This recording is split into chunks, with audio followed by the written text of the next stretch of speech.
ഇതൊരു റീൽസാണ്. സാധാ ഒരു റീൽസ് അല്ല. നമസ്കാരത്തിൻ്റെ ഒരു റീൽസ്. നമുക്ക് പള്ളിയിൽ പോയാൽ ആദ്യം നോക്കുന്നത് നിസ്കാരത്തിൻ്റെ സമയമായാൽ മൊബൈൽ സൈലൻ്റ് ആണോ, സ്വിച്ച് ഓഫ് ഉണ്ടോ എന്ന് കൃത്യമായിട്ട് പരിശോധിക്കും. എന്നോ ഇന്ന് അങ്ങനെയല്ല. മൊബൈൽ തന്നെ ഒരു സ്റ്റുഡിയോ ആയി മാറിയിരിക്കുകയാണ് നമസ്കാരത്തിൻ്റെ സമയം. നാമിപ്പോൾ ചില സ്ഥലത്ത് നിസ്കരിക്കാനൊക്കെ പോകും. നിസ്കരിക്കാൻ പോകുമ്പോൾ നാം എന്താ നോക്കുക? കൃത്യം കിബിലയുടെ ദിശയ്ക്ക് കൃത്യമാണോ, കിബിലയുടെ കിബിലയ്ക്ക് ശരിയാണോ എന്നാണ്. ഇന്നോ ക്യാമറ ഓൺ ചെയ്ത് ക്യാമറ കൃത്യമാണോ ശരിയാണോ ക്യാമറയ്ക്ക് വെച്ചത് എന്ന ഒരു രീതിയിലാണ്. റുക്കൂലൊക്കെ എത്തിയാൽ നമ്മൾ വല്ലാത്തൊരു ഇഖ്ലാസോടു കൂടി അല്ലേ, ഭയത്തോടു കൂടിയാണ് റുക്കൂലൊക്കെ. ഇന്നത്തെ അവസ്ഥ നമ്മുടെ റീൽസിൽ കൃത്യമായി ഇതിൻ്റെ പോസ്റ്റർ ഉൾപ്പെടുന്നുണ്ടോ റുക്കുവിൻ്റെ, ആ ഒരു രീതിയിലേക്കൊക്കെ മാറി നമ്മുടെ റുക്കു. സുജൂദിലേക്ക് കരഞ്ഞുകൊണ്ട് പ്രാർത്ഥിച്ചു കൊണ്ടിരുന്ന ഒരു കാലമുണ്ടായി. ഇപ്പോൾ നമ്മുടെ പ്രാർത്ഥന എന്താ? എൻ്റെ ഈ റീൽസ് വൈറലാകുമോ ഇല്ലേ എന്നൊരു ചിന്തയിലേക്കാണ്. ദിക്റിൻ്റെ മജ്‌ലിസിനെ കുറിച്ചൊക്കെ പറയേണ്ടതില്ല. ദിക്ർ തുടങ്ങുന്നതിൻ്റെ മുമ്പ് ആദ്യം ദിക്റിൻ്റെ നേതൃത്വം നൽകുന്ന ആൾ നോക്കുന്നതെന്താണ്? വൈഫൈയുടെ സിഗ്നൽ ഫുള്ളായി കാണിക്കുന്നുണ്ടോ, കൃത്യമാണോ, ഡാറ്റ ഇടയ്ക്ക് വെച്ച് തീരുമോ, കാരണം ദിക്ർ പാതിയിലാകുമോ എന്ന ഒരു രീതിയിലേക്ക് മാറി. സ്ത്രീകൾ പിന്നെ ഇന്ന് ദിക്ർ ചൊല്ലണമെങ്കിലുണ്ടല്ലോ ലൈവിൻ്റെ നോട്ടിഫിക്കേഷൻ വരണം, വന്നാൽ മാത്രം ദിക്ർ. ലൈവാണ് സഹോദരിമാരെ നമുക്ക് വേണ്ടത്, ഇല്ല നാളെ പരലോകത്ത് സുന്ദരമായ ലൈഫാണോ നമുക്ക് വേണ്ടത്? നമുക്ക് ഇതിനെക്കുറിച്ച് ചിന്തിക്കാറുണ്ടോ? സ്വലാത്ത് മജ്‌ലിസ് പിന്നെ പറയേണ്ടതല്ലേ, എത്ര ചൊല്ലി എന്നല്ല, എല്ലാവർക്കും അറിയേണ്ടത് എത്ര ആൾ ഈ ലൈവ് സ്വലാത്ത് മജ്‌ലിസിൽ ജോയിൻ ആകുന്നുണ്ടോ എന്നുള്ളതാണ്. പിന്നെ ദുആക്ക് പ്രത്യേക ശൈലിയിലായിരുന്നു. ദുആയുടെ ശൈലിയൊക്കെ ഷെയർ ചെയ്യുന്നവർ, ലൈക്ക് അടിക്കുന്നവർ, നോട്ടിഫിക്കേഷൻ ഓൺ ചെയ്യുന്നവർ, ഇവർക്കൊക്കെ പ്രത്യേകമായൊരു ദുആയാണ്. അങ്ങനെ ഒരു അവസ്ഥയിലേക്കായി. ലൈവ് തുടങ്ങുമ്പോഴുള്ള അവസ്ഥ പറഞ്ഞിട്ട് കാര്യമില്ല. ലൈവ് തുടങ്ങുമ്പോൾ നമ്മുടെ ഇഖ്ലാസ് എല്ലാം ഓഫാവും. പിന്നെ കമൻറ്റ് ഓണാവും. പിന്നെ കമൻറ്റിലൂടെയാണ് നമ്മുടെ ലൈവിൻ്റെ ആ നീണ്ട യാത്ര മുന്നോട്ട് പോകുന്നത്. ഇപ്പോൾ ലൈവ് തുടങ്ങിയപ്പോഴേക്ക് ഇത് അള്ളാഹു കേൾക്കുന്നുണ്ടോ എന്നുള്ളതല്ല, നമ്മുടെ ഫോളോവേഴ്സ് കൃത്യമായി കേൾക്കുന്നുണ്ടെങ്കിൽ രക്ഷപ്പെട്ടു, ഇല്ലെങ്കിൽ ദിക്ർ മജ്‌ലിസ് ഇൻകംപ്ലീറ്റ് ആണ്. ആ ഒരു അവസ്ഥയിലേക്ക് നമ്മുടെ മജ്‌ലിസുകളൊക്കെ എത്തി. സ്വലാത്ത് അള്ളാഹുവിൻ്റെ റസൂലിലേക്ക് എത്തുന്നുണ്ടോ എന്നതല്ല, ഇത് കൃത്യമായി ജനങ്ങളിലേക്ക് എത്തുന്നുണ്ടോ എന്ന രീതിയിൽ എക്സ്പ്ലോർ പേജിൽ കൃത്യമായി ഇത് ആളുകളിലേക്ക് നമ്മുടെ അവസ്ഥ ഒന്ന് ചിന്തിച്ച് നോക്കണം അല്ലേ.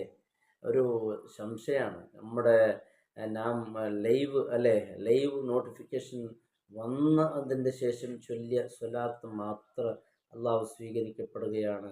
കാരണം ലൈവിൽ ഉസ്താദ് വന്നാലേ നമുക്ക് സ്വലാത്ത് ചൊല്ലാൻ പറ്റുമോ, ദിക്ർ ചൊല്ലാൻ പറ്റുമോ എന്ന രീതിയിലൊക്കെ ഇത് എത്തിയിരിക്കുകയാണ്. നമ്മുടെ ജീവിതം നോക്കൂ, പരലോകത്ത് വിജയിച്ചവരെ കുറിച്ച് വിശുദ്ധ ഖുർആനിൽ അല്ലാഹു റബ്ബ് സുബ്ഹാനഹു വതആല ഒരു ആയത്തിലൂടെ പറയുകയാണ്. ഖദ് അഫ്ലഹൽ മുഅ്മിനൂൻ അല്ലദീന ഹും ഫീ സ്വലാത്തിഹിം ഖാശിഊൻ. വിജയിച്ചവരാരാണ്? ഫീ സ്വലാത്തിഹിം ഖാശിഊൻ, അവർ നമസ്കാരത്തിൽ ഖുശൂ ഉള്ളവരാണ് എന്നാണ്. ഇതെല്ലായിടത്ത് ഖുശൂ ഒക്കെ ഓഫായി, പിന്നെ ലൈവും കമൻ്റെല്ലാം ഓണായി, ആ ഒരു അവസ്ഥയിലേക്ക് എത്തി. മജ്‌ലിസുകൾ നമസ്കാരത്തൊരിക്കലും നിസ്സാരമാക്കരുത്. നമ്മുടെ പ്രിയപ്പെട്ട സഹോദരന്മാർ, നമസ്കാരത്തെക്കുറിച്ചൊക്കെ റീൽസ് ചെയ്യുന്ന എൻ്റെ പ്രിയപ്പെട്ട അനുജന്മാരോട് എനിക്ക് പറയാനുള്ളത്, തീർച്ചയായും നിങ്ങളോടുള്ള വെറുപ്പ് കൊണ്ടോ വിദ്വേഷം കൊണ്ടോ അല്ലെങ്കിൽ ലൈൽ വരുന്ന ഉസ്താദന്മാർ ചെയ്യുന്ന കാര്യം വലിയ ഒരു പാപമാണെന്നോ ഒരിക്കലും പറയുന്നതല്ല. അങ്ങനെയല്ല. നമുക്ക് വൈഫൈ കൃത്യമായി ഫുൾ സിഗ്നൽ കാണിക്കുന്നുണ്ടോ നോക്കുന്നതിന് മുമ്പ് നമ്മുടെ ആത്മാർത്ഥത, ഇഖ്ലാസ്, അതൊക്കെ നമ്മുടെ ഉമ്മമാർ ഒക്കെ, കാരണം ഇന്നൊരു അവസ്ഥയിലേക്ക് ചില വീടുകളിൽ സംസാരങ്ങളൊക്കെ കേൾക്കുമ്പോൾ ചിരിക്കണോ കരയണോ എന്ന് അറിയുന്നില്ല. ആ രീതിയിലുള്ള സംസാരങ്ങളാണ് ഒരു വീട്ടുകളിലെ ലൈവ് മജ്‌ലിസിനെ കുറിച്ചും ഇത്തരത്തിലുള്ള മജ്‌ലിസുകളെ കുറിച്ച്. പിന്നെ വന്ന് വല്ലാണ്ട് എന്ത് പറയുന്നോ ആ ഒരു ബോധമില്ലാത്തൊരു രീതിയിലേക്ക് നമ്മുടെ ലൈവ് എല്ലാ മജ്‌ലിസുകളെ കുറിച്ച് പറയുന്നതല്ല. ലൈവിലൊക്കെ നാം വരുന്നതോ അല്ലെങ്കിൽ ഈ റീൽസ് ചെയ്യുന്നതോ ഒരിക്കലും പാടില്ല എന്നല്ല. ഈ നമസ്കാരത്തെക്കുറിച്ചും കുത്തുബിയത്ത് മജ്‌ലിസ് ലൈവിലാണ്, എല്ലാം ലൈവിലാണ്.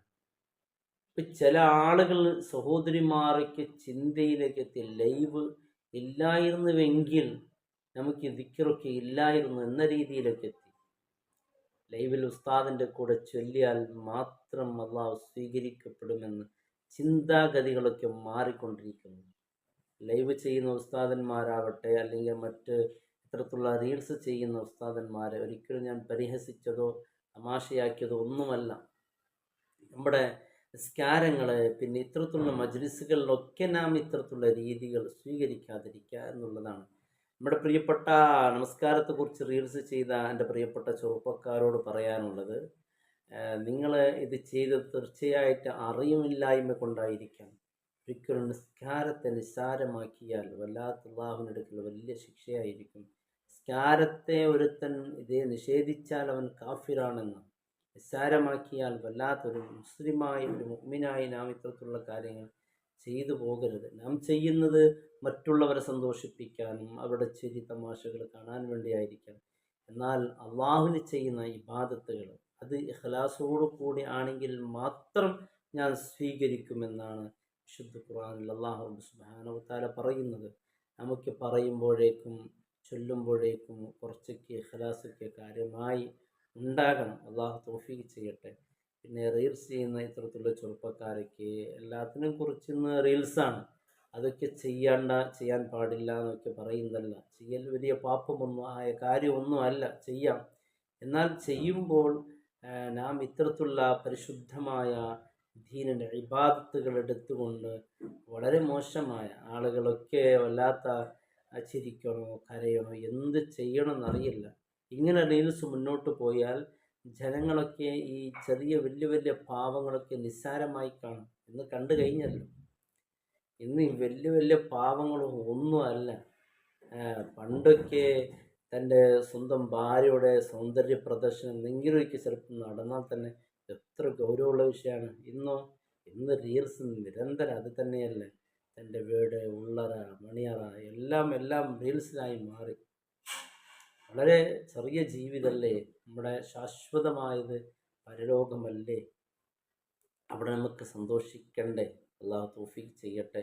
നമുക്കിതൊക്കെ ചെയ്യുന്നത് അള്ളാഹുവിനെ ധിക്കരിച്ചു കൊണ്ടോ അല്ലെങ്കിൽ ദീനിനെ അവഹേളിച്ചുകൊണ്ടോ ഒരിക്കലുമല്ല. നാം ചെയ്യുന്നതിൻ്റെ ഉദ്ദേശം നമ്മുടെ വീഡിയോസ് റീച്ച്, എല്ലാവരും വീഡിയോസിൽ വരുന്നത് എന്നെ ദിക്ർ ചെല്ലുന്ന ആലിമീങ്ങളാവട്ടെ, ലൈവിൽ വരുന്നവരാവട്ടെ, ആരും തന്നെ ആവട്ടെ, അവരൊക്കെ വരുന്നത് അവരവരുടെ ഉദ്ദേശം അത് തന്നെ. സാധാരണ സ്വാഭാവികമായ റീൽസ് എടുക്കുമ്പോഴൊക്കെ അത് റീച്ചാകാൻ വേണ്ടി എൻ്റെ പ്രിയപ്പെട്ടവരെ വിശുദ്ധമായ ദീനിനെ അവഹേളിക്കുന്ന രീതിയിലുള്ള റീൽസുകൾ, അതുപോലെ മജ്ലിസുകൾ ഇത്തരത്തിലുള്ള രീതിയിൽ ഒരിക്കലും ആകരുത്. അല്ലാഹു റബ്ബ് സുബ്ഹാനഹു വ തആല എല്ലാവർക്കും ഖൈറും സന്തോഷം റാഹത്തും അള്ളാഹു നൽകി അനുഗ്രഹിക്കട്ടെ. അസ്സലാമു അലൈക്കും വറഹ്മത്തുള്ളാഹി വബറകാതുഹു.